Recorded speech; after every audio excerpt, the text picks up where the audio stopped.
La chasse de la baleine au Japon, le réveil de l'Etna et les vertus du fromage. Nous sommes le jeudi 27 décembre. Bonjour à tous, voici votre concentré d'actualité scientifique sélectionné par Maxi Science. La différence entre l'homme des cavernes et nous, c'est le résultat de la science. Et ce n'est pas une opinion, c'est de la science. Notre monde n'est pas si moche. Après plusieurs mois d'hésitation, c'est désormais officiel, le Japon va reprendre la chasse commerciale de la baleine. Le pays s'est retiré hier de la Commission baleinière internationale qui était le dernier rempart entre le Japon et la pêche du cétacé. Dans les faits, les Japonais n'avaient jamais cessé de chasser les baleines, mais le gouvernement se cachait derrière un moratoire autorisant la pêche à des fins scientifiques. Le Japon devient le 3e pays, aux côtés de l'Islande et la Norvège, à autoriser cette pratique. Il est resté figé dans le temps. Des archéologues ont découvert un incroyable cheval à Pompéi. Encore harnaché, l'animal est d'après les experts dans un état de conservation remarquable. Il aurait appartenu à un officier militaire de haut rang, peut-être même un général. L'animal a été retrouvé au milieu d'autres animaux, mais son état de conservation spectaculaire l'a fait sortir du lot. Des astronomes pensent avoir découvert dans le cosmos les candidates idéales à l'émergence de la vie. Ces exoplanètes sont dites de type globe oculaire et ont pour caractéristique d'avoir une rotation synchrone avec leur étoile. Comme la Lune avec la Terre, elles présentent donc toujours la même face. Simulation à l'appui, les scientifiques affirment qu'elles sont favorables à l'émergence de la vie. Les Italiens ont reçu de la nature un cadeau de Noël inattendu. Lundi dernier, le 24 décembre, le mont Etna est entré en éruption.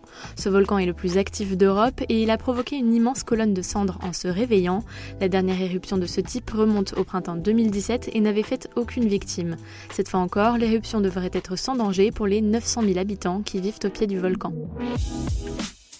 Super, j'adore. Alors écoute-moi bien, je vais essayer d'être clair avec toi. Ouais, génial. 7 ans après la catastrophe de Fukushima, les procédures judiciaires se poursuivent. Hier, une peine de 5 ans de prison a été requise contre 3 anciens dirigeants de la compagnie TEPCO, jugés pour négligence ayant entraîné la mort. Ils sont les seuls à être jugés dans le cadre de cette catastrophe et ont plaidé non coupables.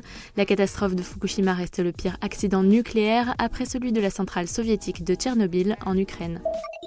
Manger du fromage dès le plus jeune âge renforcerait le système immunitaire. C'est la conclusion d'une étude, bien entendu française, qui avance que la consommation de fromage à base de lait cru construirait un microbiote idéal pour assurer aux enfants un système immunitaire performant. Leur étude a suivi pendant 16 ans près de 1000 enfants vivant en milieu rural. Petite victoire pour la France, l'Hexagone compte désormais le plus grand nombre d'aires protégées au monde. En novembre dernier, l'Union internationale pour la conservation de la nature a en effet classé 5 nouveaux sites français sur sa liste verte. Elle récompense les sites qui ont un impact positif sur la nature et les populations. Avec ces 5 ajouts, l'Hexagone compte donc 10 sites sur 40. C'est une petite révolution dans le milieu des énergies. Des chercheurs de l'université Stanford viennent de mettre au point une sorte de poumon artificiel capable de produire de l'énergie propre à partir d'eau. Depuis de nombreuses années, l'utilisation de l'hydrogène comme source d'énergie est un défi qui agite la communauté scientifique. Le but, trouver un substitut aux énergies fossiles, un processus dont la production reste difficile à trouver. C'est tout pour aujourd'hui, on vous dit à demain pour de nouvelles actualités scientifiques. Mais d'ici là, vous pouvez retrouver votre podcast préféré sur votre smartphone grâce aux applications Deezer, Spotify et Apple Podcasts. Voilà. Il ne reste plus qu'à vous remercier de votre attention. C'est tout pour aujourd'hui. Au revoir.